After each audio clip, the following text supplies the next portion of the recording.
మాజీ ముఖ్యమంత్రి ప్రతిపక్ష నాయకులు చంద్రబాబు నాయుడు గారు గతం మర్చిపోయి చరిత్ర మర్చిపోయి మాట్లాడుతూ ఉన్నారు. ముఖ్యంగా ఈరోజు ఆంధ్రప్రదేశ్ రాష్ట్రంలో గతంలో ఉన్న మద్యపాన నిషేధాన్ని ఎత్తివేసి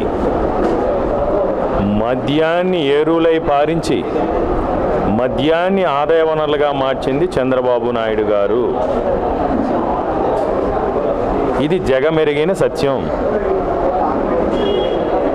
అవన్నీ కూడా మర్చిపోయి ప్రజలకేమీ గుర్తులేదు, ప్రజలు అమాయకులు, మనం ఏ సొల్లు కబుర్లు చెప్పినా ప్రజలు వింటారు, ఏం పకోడీ మాటలు చెప్పినా ప్రజలు ఆలకిస్తారు అనుకుని ఏదేదో మాట్లాడుతూ ఉంటే ప్రజలు సహించరు.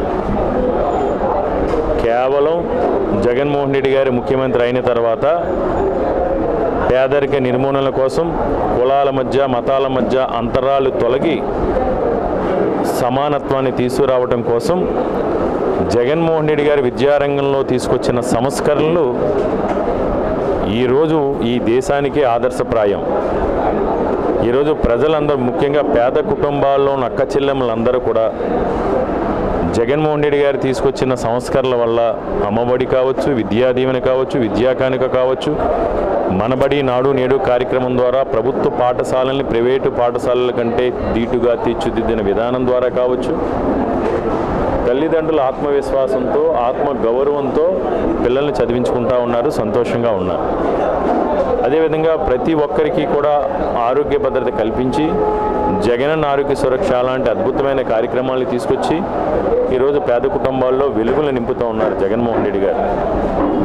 ఇలాంటి తరుణంలో ప్రజల్ని ఏదో విధంగా మభ్యపెట్టాలి, జగన్మోహన్ రెడ్డి గారు చేసే ప్రతి మంచి పనిని కూడా చెడుగా చూపించాలి, పందిని నందిని చేసినట్టు అబద్ధాలతో అసత్యాలతో ప్రజల్ని మోసగించాలనే ప్రయత్నంలో భాగంగానే కుట్రపూరితమైన అసత్య ఆరోపణలు, తప్పుడు ఆరోపణలు,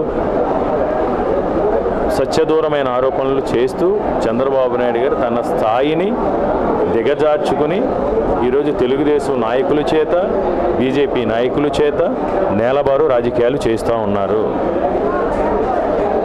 ఓటమి భయంతో కూటమి కట్టిన మీరు ఈరోజు ఘోర పరాభవాన్ని, ఘోర పరాజయాన్ని 2024 ఎన్నికల్లో ఎదుర్కోబోతూ ఉన్నారు. ఇప్పటికైనా హోందాతనంతో కూడిన రాజకీయాలు చేయాలని విజ్ఞప్తి చేస్తూ ఉన్నాం.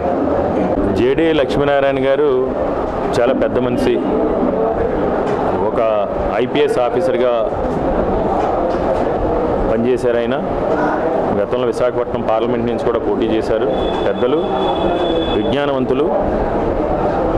అలాంటి వాళ్ళు కూడా వానాకాలంలో వానపాములు వచ్చినట్టు ఇలాంటి రాజకీయ మాటలు మాట్లాడితే అది మరి వినసొంపుగా లేదు.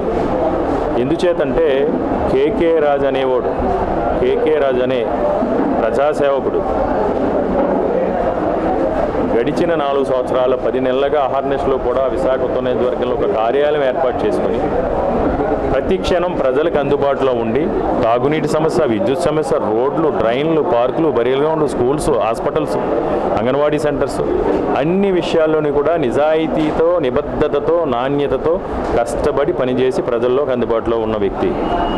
అవన్నీ కూడా తెలుసుకోకుండా ఎన్నికలకు 60 రోజుల ముందొచ్చి మీరు 60 నెలలు మేము చేసిన కష్టాన్ని, మేము చేసిన సేవల్ని మర్చిపోయి మాట్లాడితే ఎలాగా? ఈ పెద్ద మనుషులు మీరు ఏం మాట్లాడినా ప్రజలకి తెలుసు ఎవరు ఏంటో అనేది.